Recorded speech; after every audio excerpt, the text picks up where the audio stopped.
پاکستان اور دنیا بھر میں دیکھنے اور سننے والوں کو ارشد شریف کا سلام۔ ناظرین، دنیا بھر میں جو عالمی ریسرچ ہوئی فاشزم کے متعلق، اگر ان عالمی جریدوں کو دیکھا جائے، ریسرچ پیپرز کو دیکھا جائے اور کتابیں پڑھی جائے تو اس میں چند خصوصیات سامنے آتی ہیں کہ فاشسٹ حکومتیں کرتی کیا ہیں۔ جو فاشسٹ حکومتیں ہوتی ہیں وہاں پہ انسانی حقوق کی پامالی ہوتی ہے، میڈیا پہ سینسرشپ ہوتی ہے،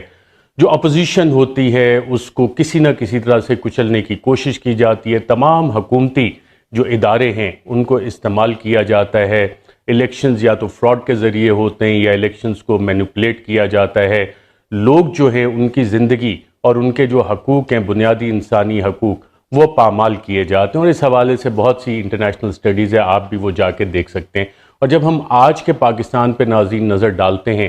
تو نظر یہ آتا ہے کہ شہباز شریف اور بلاول بھٹو کی جو مخلوط حکومت ہے اس میں وہ تمام خوبیاں فاشزم کی موجود ہیں جو انٹرنیشنلی کریکٹرسٹکس بتائی جاتی ہیں کہ فاشسٹ حکومتیں کرتی کیا ہیں۔ اس میں ایک اور کام ہوتا ہے کہ جو سیاسی مخالفین ہیں انہیں راستے سے ہٹانے کی کوششیں بھی کی جاتی ہیں۔ آج ہی کی مثال لے لیں، آج سابق وزیر اعظم عمران خان دہشت گردی کے مقدمے میں عدالت میں پیش ہوئے اور 20 ستمبر تک ان کی ضمانت میں توسیع کر دی گئی۔ جو حکومتی پروسیکیوشن تھی وہ آج بھی ایک دفعہ تیار نہیں تھی، کیونکہ جب مقدمے اس طرح سے بنائے جائیں جو کہ جعلی ہوں، جھوٹ پہ مبنی ہوں، صرف پرسیکیوشن کے لیے بنائے جائیں تو ان کا عدالتوں میں دفاع کرنا مشکل ہو جاتا ہے۔ اور عمران خان کا قصور کیا ہے؟ عمران خان کا جو جرم بتایا گیا اس میں 780 کا پرچہ کاٹتے ہوئے کہ جو انہوں نے دہشت گردی کا جرم کیا وہ یہ تھا کہ ڈاکٹر شہباز گل جو کہ امریکہ کی ایک یونیورسٹی میں اسسٹنٹ پروفیسر ہیں، ان کے چیف آف سٹاف ہیں، جب انہیں گرفتار کیا گیا تو کسٹڈی میں ان کے اوپر جب زیر حراست تھے تو ان پہ ٹارچر کیا گیا، کسٹوڈیل ٹارچر۔ انہوں نے کہا کہ اس حوالے سے میں قانونی ایکشن لوں گا، اور عمران خان پہ دہشت گردی کا مقدمہ اس بات پہ کر دیا گیا۔ ڈاکٹر شہباز گل کے اوپر کسٹوڈیل ٹارچر پہ کوئی کمیشن آف انکوائری ابھی تک اس حکومت نے تشکیل نہیں دیا ہے، لیکن عمران خان پہ ناظرین جو دہشت گردی کا مقدمہ ہوا، اگر آپ سپریم کورٹ آف پاکستان کی متعدد ججمنٹ دیکھیں، اور اس میں ایک لینڈ مارک ججمنٹ ہے سابق چیف جسٹس آصف سعید کھوسہ صاحب کی، ان تمام ججمنٹس کو پڑھیں تو آپ کو بڑا واضح نظر آتا ہے کہ عمران خان پہ یہ بوگس، جعلی، جھوٹا مقدمہ کیوں کیا گیا، اور یہ کسی بھی عدالت میں سٹینڈ نہیں کر سکتا۔ سپریم کورٹ کے متعدد فیصلوں جس میں لارجر بینچ بھی شامل تھے، ان فیصلوں کی روشنی میں۔ ایک اور چیز اگر ہم دیکھیں جو فاشسٹ حکومتیں کرتی ہیں، وہاں میڈیا کو کنٹرول کرنے کی بھرپور کوشش کی جاتی ہے، اور شہباز شریف اور بلاول بھٹو کے دور میں ناظرین آج جو چیزیں ہو رہی ہیں وہ پاکستان میں بدترین مارشل لاء کے ادوار میں بھی ہم نے وہ ظلم و زیادتی اور میڈیا سینسرشپ نہیں دیکھی۔ جنرل ایوب کے دور میں جو پریس ایڈوائزری آتی تھی، پریس اینڈ پبلیکیشن آرڈیننس آیا، اخبارات بند کیے گئے، وہ سلسلہ بھی آج ہم دیکھ رہے ہیں کہ ٹی وی چینلز کو آف ایئر کر دیا جاتا ہے، ہدایات آتی ہیں اور پیمرا کا استعمال کیا جاتا ہے، یہاں تک کہ سندھ ہائی کورٹ میں پیمرا نے جا کے کہا کہ جی اے آر وائی جو بند ہوا ہے وہ ہم نے بند نہیں کیا۔ تو سوال ہے کہ جی وہ کون تھا جس نے پھر یہ بند کیا تھا؟ وہ نام ابھی تک سامنے نہیں آ رہا۔ لیکن اسی چیز کو جب ہم دیکھتے ہیں میڈیا سینسرشپ کے حوالے سے، جنرل ضیاء الحق کے دور میں جو کچھ ہوا، وہاں سر عام صحافیوں کو، جس میں ناصر زیدی صاحب بھی شامل تھے، سینئر صحافی ہیں، ان کو سر عام پبلک کے سامنے کوڑے مارے گئے۔ آج شہباز شریف اور بلاول بھٹو کی مخلوط حکومت کے دور میں پبلکلی تو چیخیں صحافیوں پہ ظلم نہیں ہو رہا، جو چیخیں پبلکلی سنی جاتی تھیں وہ ان عقوبت خانوں سے وہ چیخیں آتی ہیں جب ٹارچر کیا جاتا ہے، اور یہ آج کے دور میں ہو رہا ہے۔ اس بلاول بھٹو کی سندھ حکومت میں بھی یہ کام ہوا جو کہ ہیومن رائٹس کمیٹی میں ماضی میں تو بڑی صحافیوں کے خلاف ایکشن لیتے تھے، لیکن آج بالکل خاموش ہیں اس ظلم اور زیادتی میں۔ شاید شریک جرم ہوں گے اور انہیں سب چیزوں کا پتہ ہے کہ یہ کیا ہو رہا ہے۔ سندھ صوبے میں بہت سی جعلی ایف آئی آر صحافیوں کے خلاف کاٹی گئیں، سندھ حکومت ہوتے ہوئے، مراد علی شاہ کی حکومت ہوتے ہوئے۔ اور اس میں ناظرین اگر ہم یہ ظلم کی داستانیں گننا شروع کریں تو ہمیں پتہ لگتا ہے کہ نوجوان صحافی جمیل فاروقی، ان کو جس طرح سے گرفتار کیا گیا اور انہیں تشدد کا نشانہ بنایا گیا، انہیں برہنہ کر کے تشدد کا نشانہ بنایا گیا، ان کے جسم پہ یہ نشانات موجود تھے جب وہ باہر آئے اور اسلام آباد انہیں ٹرانسپورٹ کیا جا رہا تھا۔ جمیل فاروقی ان نوجوان صحافیوں میں سے ناظرین ایک عام پاکستانی ہے جو عام پاکستانیوں کی طرح اس نے محنت کر کے اپنا نام بنایا، کوئی اس کے لیے سفارش نہیں تھی، کوئی اس نے شارٹ کٹ استعمال نہیں کیا، اپنی محنت دن رات کر کے اس نے اپنا نام بنایا. اور اس کا قصور کیا ہے جمیل فاروقی کا؟ جمیل فاروقی کا ناظرین قصور یہ ہے کہ وہ عام پاکستانی کی بات کرتا ہے، عام پاکستانی کے حقوق کی بات کرتا ہے، وہ سوال کرتا ہے، ایک عام پاکستانی کی طرح سوال کرتا ہے ان طاقتور حلقوں سے جو کہتے ہیں کہ جناب ہم تو کسی قانون کے تحت نہیں آتے، ہمارے بارے میں اگر تم سوال کرو گے، آواز اٹھاؤ گے تو تمہیں نشان عبرت بنا دیا جائے گا. اور جمیل فاروقی کے ساتھ یہ تشدد کیا گیا. نہ صرف جمیل فاروقی، آپ عمران ریاض خان کی مثال لے لیں. عمران ریاض خان کی استقامت اور بہادری کو باقاعدہ طور پہ میں سلام پیش کرتا ہوں کہ 2 درجن سے زائد اس کے اوپر مقدمے کیے گئے، اور جب اسے گرفتار کیا گیا تھا، ایک تھانے سے دوسرے تھانے، ایک عدالت سے دوسرے تھانے لے جایا جا رہا تھا، تو اطلاعات یہ ہیں کہ اس پہ بھی ان ہیومن ٹریٹمنٹ اس کے ساتھ کی گئی. جس طرح دہشت گردوں کے اوپر کالا کپڑا منہ پہ چڑھا دیا جاتا ہے، وہ ان پہ چڑھایا گیا، اور ان ہیومن ٹریٹمنٹ اور تشدد کی اطلاعات ہمارے پاس موجود ہیں کہ عمران ریاض خان پہ تشدد کیا گیا.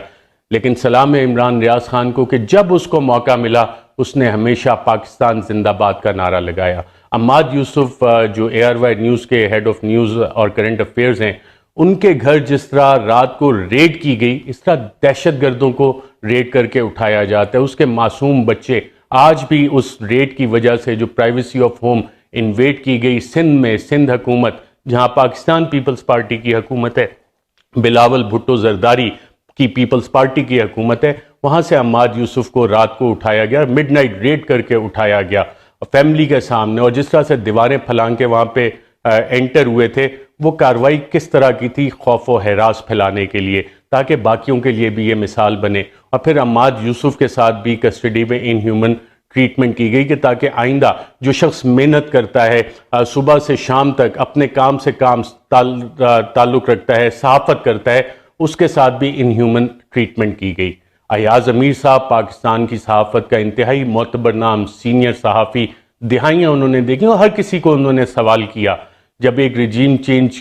کے حوالے سے انہوں نے بات کی اور ایک سیمینار میں شرکت کی جس میں عمران خان بھی موجود تھے، تو انہوں نے کافی ساری ایسے باتیں کیں کہ جس سے چند طاقتور حلقے انتہائی شدید برہم ہوئے. اور اس کے اگلے روز ہی جب وہ ٹی وی پروگرام اپنا ختم کر کے دنیا ٹی وی سے جا رہے تھے تو ان پہ حملہ کیا گیا. اور یہ ایک ایسا گنجان آباد علاقہ ہے جہاں پہ متعدد CCTV کیمراز لگے ہوتے ہیں، اور اسی وقت جب ہم نے بیپرز وغیرہ دیے تھے اور اس کو کنڈیم کیا تھا تو کہا تھا کہ شاید اس کے پرپیٹریٹرز نہ پکڑے جائیں، یہ نامعلوم افراد نہ پکڑے جائیں. اور آج کی تاریخ تک آپ ناظرین دیکھ لیں، ایاز امیر پہ حملہ کرنے والے بھی نہیں پکڑے گئے. سمیع ابراہیم صاحب پہ حملہ کیا گیا، اور سمیع ابراہیم کے حوالے سے آج بھی چند لوگوں کی خواہش ہے کہ انہیں ابھی تک سبق نہیں آیا، مزید سبق سکھانا ہے. اور سمیع ابراہیم کے حوالے سے آج بھی سازشیں باقاعدہ طور پہ جاری ہیں، جس کی کہ مجھے بہت انتہائی مصدقہ اطلاعات جو میں نے چند لوگوں سے بات کی تو پتہ لگا. اور یہ مصدقہ اطلاعات ناظرین میں آپ کو ایک خط دکھاؤں گا ڈاکومنٹڈ، جس میں ان تمام چیزوں کا ذکر کیا گیا تھا،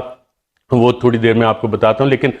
دیگر صحافیوں کی میں تھوڑا ذکر کرنا چاہوں گا. صابر شاکر کو ملک چھوڑنا پڑا، سنگین دھمکیاں انہیں دی. مجھے بھی سنگین دھمکیاں آئیں اور یہ ڈاکومنٹڈ ہے، سرکاری دستاویزات میں بھی ڈاکومنٹڈ ہے کہ اس حوالے سے جو دھمکیاں دی گئیں، جان سے مارنے کی دھمکیاں دی گئیں، اس حد تک یہ لوگ کارروائیاں کر رہے ہیں. اور قصور کیا ہے؟ صرف بولتے ہیں، سوال کرتے ہیں.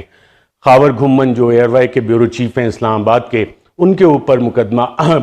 اوپر بھی مقدمہ کر دیا گیا.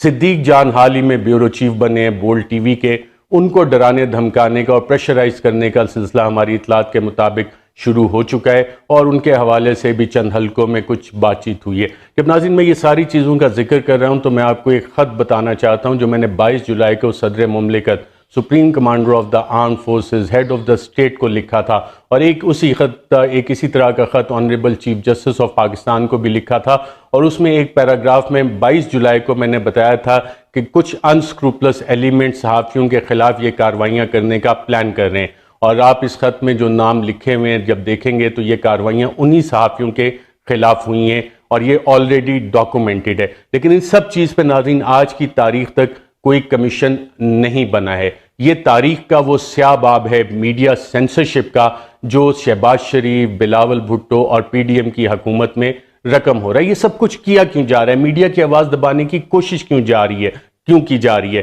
چینل مالکان کو دھمکیاں دی جاتی ہیں، ان کے اوپر بھی چند میں سلمان اقبال پہ بھی مقدمے میں شامل کیا گیا ان کا نام، ان کو دیگر دھمکیاں بھی دی گئیں کہ تمہارا فلانا بزنس ہے، وہ ختم ہو جائے گا، اس حوالے سے تمہیں ہم سبق سکھائیں گے۔ دیگر چینل کے مالکان کو کہا ہے تمہارا فلانا بزنس ایک اور ہے، اس حوالے سے تمہیں ہم سبق سکھائیں گے۔ اور جو کوئی بھی عمران خان کو دکھانے کی، جلسہ دکھانے کی کوشش کرے گا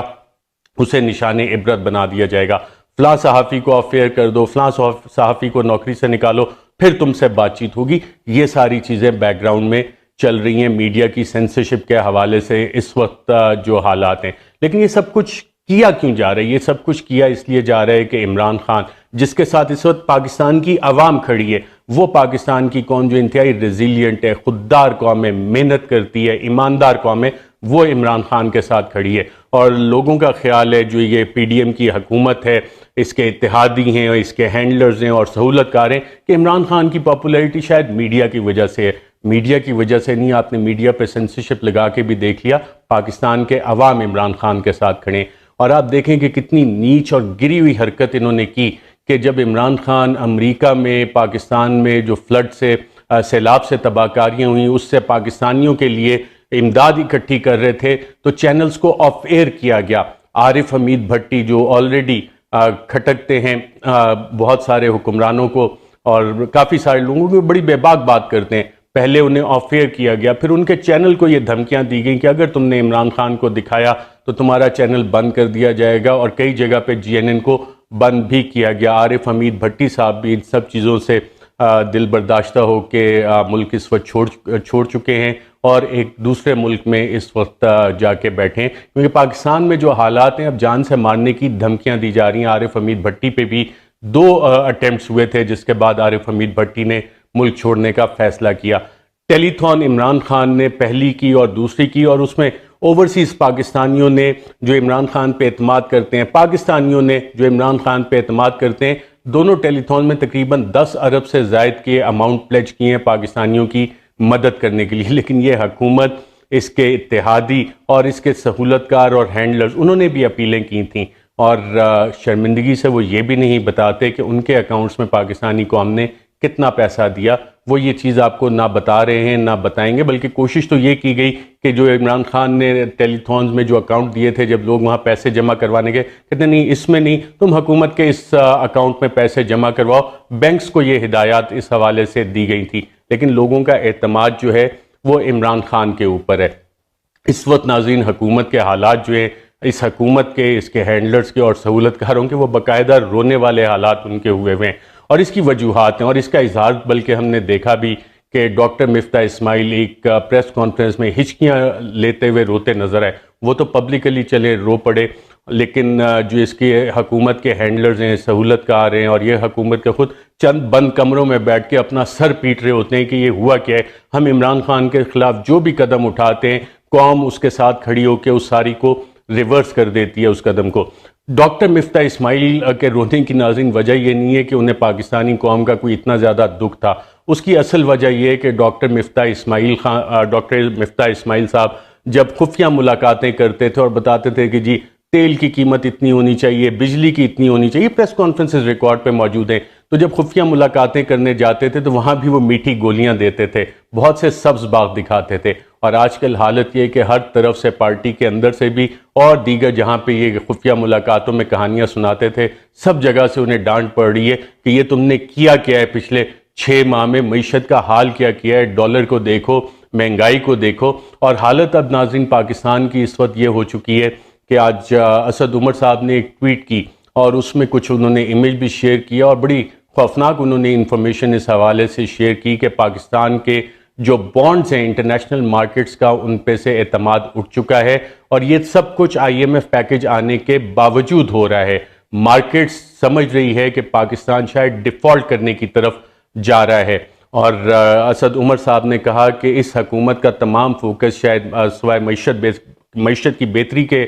وہ تمام کا تمام اپنے سیاسی مخالفین کو اور آزاد صحافیوں کو کچلنے کے لیے انہوں نے تمام اپنی انرجیز فوکس کی ہوئی ہیں۔ آئی ایم ایف آلریڈی یہ اسیسمنٹ دے چکا ہے کہ پاکستان کی معیشت بڑی تیزی سے سری لنکا کی صورتحال جیسے ہوئی تھی اور پھر سری لنکا نے ڈیفالٹ کیا وہاں ہنگامے ہوئے، اس طرف کو جا رہے ہیں۔ عمران خان اپنے سمیع ابراہیم کے ساتھ انٹرویو میں بتا چکے ہیں کہ سری لنکا پلس والے حالات پاکستان میں بننے جا رہے ہیں۔ اس کا ناظرین تمام چیزوں کا حل کیا ہے؟ حل ایک بڑا واضح ہے کہ پاکستان میں جلد سے جلد ایک کیئر ٹیکر گورنمنٹ بنائی جائے اور آئین کے مطابق 90 دن میں انتخابات کرائے جائیں تاکہ ایک طویل مدتی حکومت آئے جس پہ عوام کا اعتماد ہو، اور عوام کے مینڈیٹ سے جو حکومت آئی وہ صرف پاکستان کو بحرانوں سے نکال سکتی ہے۔